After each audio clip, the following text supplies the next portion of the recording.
pertama, kumpulan kami akan membincangkan tentang unit 12, yaitu Akta Pendidikan 1996. Terlebih dahulu, saya ingin memperkenalkan ahli-ahli kumpulan kami. Yang pertama, saya sendiri, Joshua Jakin. Selepas itu, Vikas Molutin, Miliana Jumi, Syarifah Nabila binti Syed Zahar, dan juga Leslie Lau.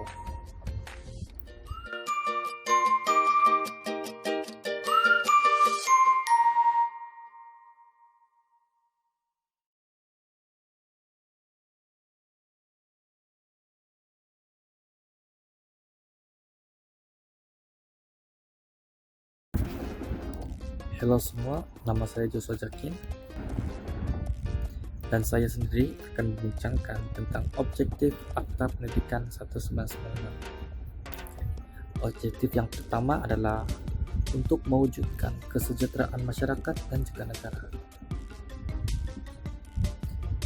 Yang kedua ialah untuk memperluaskan skop dan memperkenalkan perundangan mengenai pendidikan. Seperti yang kita semua sudah tahu, pada masa dahulu skop pembelajaran di Malaysia amatlah terhad, dan selepas Akta Pendidikan tersebut diperkenalkan, skop pendidikan di Malaysia diperluaskan bagi tujuan untuk masyarakat, untuk pembangunan masyarakat dan juga negara. Selain itu ialah untuk memelihara hak dan kepentingan awam melalui perundangan pendidikan yang terdapat dalam Akta Pendidikan. Jadi hak-hak masyarakat terpelihara. Selain itu ialah mendisiplinkan individu dan organisasi. Akta Pendidikan 1996 ini dijadikan sebagai buku panduan kepada semua organisasi pendidikan, dan secara tidak langsung dengan mengikuti akta tersebut kita juga dapat mendisiplinkan diri serta mendisiplinkan individu di dalam Akta Pendidikan tersebut. Selepas itu mengagikan sumber dengan saksama. Hal ini sering berlaku sebelum hak pendidikan ini diperkenalkan, di mana masyarakat kita yang tidak mendapat pendidikan yang saksama, yang adil, ada berat sebelah, ada tidak. Dan selepas Akta Pendidikan ini diperkenalkan, semua diberi sama rata, diberi pendidikan yang sama pada semua golongan masyarakat. Seterusnya ialah untuk memelihara hak dan pembangunan individu. Selain itu adalah untuk memastikan pembangunan negara dalam berbagai bidang. Seperti yang kita sudah tahu, sebelum akta ini diperkenalkan, oleh karena skop pembelajaran di Malaysia terhad, jadi pengetahuan yang ada pada masyarakat di negara ini amatlah terhad. Jadi selepas skop pembelajaran diperluaskan, ilmu yang dapat didapati oleh masyarakat juga semakin berkembang, maka pembangunan negara secara tidak langsung juga terus berkembang. Dan akhir sekali ialah untuk meningkatkan kualiti operasi dan pembangunan organisasi awam. Sekian saja daripada saya. Terima kasih.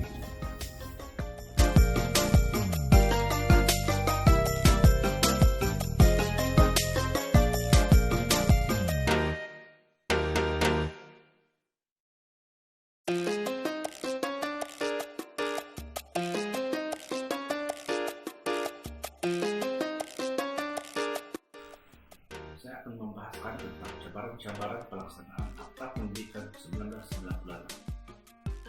Cabaran yang pertama adalah pengurusan sumber manusia yang kita boleh dilakukan sebagai kaki tangan dan pekerja dalam sebuah organisasi. Cabaran yang kedua adalah perubahan minda rakyat Malaysia yang bermaksud berbagai spekulasi oleh rakyat Malaysia mungkin karena perubahan ekonomi, politik, dan lain-lain sehingga menjejaskan taraf pendidikan di Indonesia. Cabaran ketiga, sumber keuangan kita. Sumber keuangan yang stabil di dalam sebuah negara amatlah penting untuk memperkuatkan pertumbuhan yang mapan di dalam berbagai aspek, termasuklah dalam bidang pendidikan sendiri. Oleh itu, pihak kerajaan harus memperkuatkan sistem keuangan negara. Cabaran keempat ialah bahasa Melayu sebagai bahasa pengantar. Seperti yang kita lihat, cabarannya ialah pengelulusan atau institusi pengajian tinggi swasta. Hal ini telah menyebabkan institusi pengajian tinggi swasta telah menggunakan bahasa Inggris sebagai bahasa pengantar, walaupun setelah 32 tahun bahasa Melayu telah diiktiraf di dalam negara ini sebagai bahasa pengantar.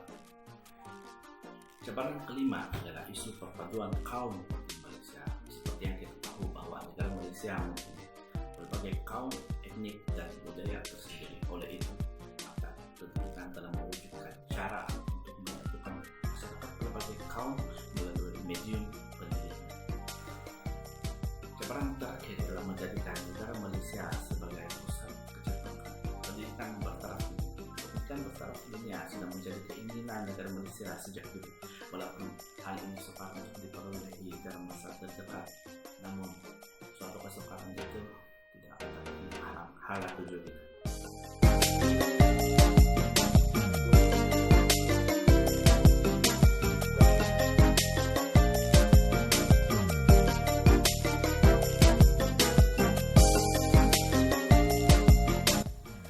Contoh bagi cabaran pengurusan sumber manusia ini adalah seperti jumlah kemasukan wanita itu lebih ramai daripada jumlah kemasukan pelajar lelaki. Jadi ini mungkin akan menimbulkan tekanan dalam kalangan pelajar semasa belajar, di mana mungkin setengah mereka kurang kawan ataupun susah untuk mengekspresikan diri di antara orang ramai. Jadi ini akan menimbulkan tekanan bagi mereka sendiri. Contoh bagi cabaran perubahan minda rakyat adalah seperti yang dikatakan, yaitu diploma disease, di mana peningkatan pengangguran yang mencecah kira-kira dalam 204.000 orang. Dan bukan itu sahaja, jenayah dan juga masalah sosial juga meningkat. Contoh bagi cabaran sumber keuangan pula adalah seperti yang kita tahu, masih banyak sekolah yang mempunyai 30 hingga 40 orang murid di dalam kelas, dan ini sekolah memerlukan jumlah kelas yang banyak untuk menampung jumlah yang besar ini. Bukan itu saja, prasarana dan teknologi pembelajaran juga diperlukan di sekolah-sekolah, dan ini adalah contoh bagi cabaran sumber keuangan. Bahasa Inggris sebagai bahasa pengantar mereka, karena bahasa Inggris ini juga adalah bahasa yang global yang digunakan di seluruh dunia. Jadi terdapat syarikat-syarikat yang lebih mementingkan bahasa Inggris daripada bahasa Melayu di dalam syarikat mereka. Cabaran isu perpaduan kaum ini semakin membaik, tetapi masih terdapat beberapa pihak yang masih tidak bertanggung jawab. Hal ini karena terdapat perselisihan faham di antara mereka. Mungkin di sekolah, di mana membuli adalah salah satu yang membuatkan isu perpaduan ini berlaku di kalangan rakyat Malaysia.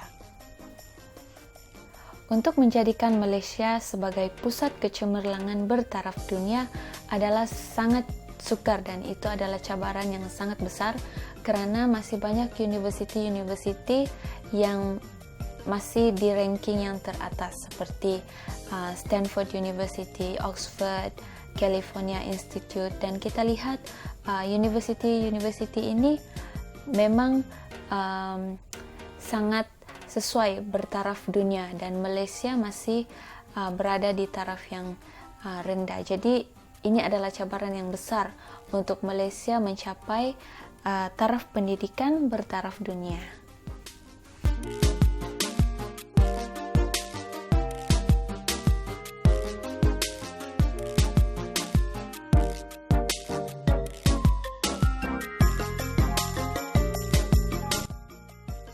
Cabaran yang pertama adalah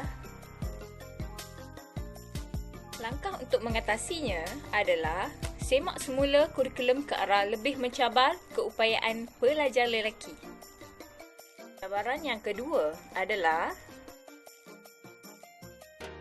seterusnya, langkah mengatasi cabaran yang kedua iaitu penekanan dalam aspek pembinaan insan melalui penerapan nilai murni dan pemahaman konsep keagamaan dalam diri generasi muda supaya mencapai matlamat. Cabaran yang ketiga adalah mengatasi cabaran yang ketiga iaitu kerajaan perlu sediakan peruntukan yang lebih besar dalam perbelanjaan tahunan. Cabaran yang keempat adalah langkah mengatasi cabaran yang keempat iaitu kuatkuasakan undang-undang. Yang kedua, wajibkan merujuk DBP dalam istilah yang tepat. Cabaran yang kelima adalah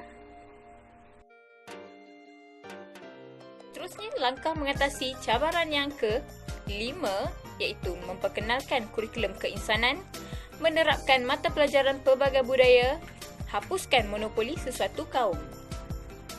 Cabaran yang terakhir adalah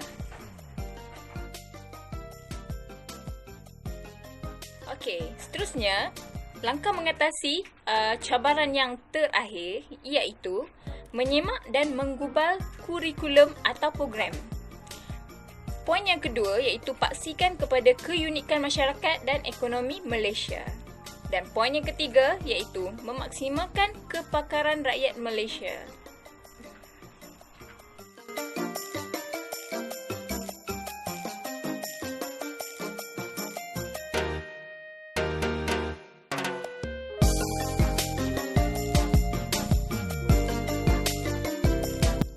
Selamat pagi, saya ucapkan kepada rakan-rakan sekalian. Sekarang saya ingin menyampaikan kesimpulan pada tajuk mula kami. Sehingga kini, perkembangan dan pembangunan yang berlaku di dalam Malaysia adalah tertakluk kepada segala perkara yang terkandung di dalam Akta Pendidikan 1996. Sebagai rakyat Malaysia, kita perlu bersyukur kerana kita sangat bertuah mempunyai sistem pendidikan yang membantu kita untuk mencapai kejayaan di dalam pendidikan. Ini sahaja yang saya ingin menyampaikan kepada rakan-rakan sekalian. Sekian, terima kasih.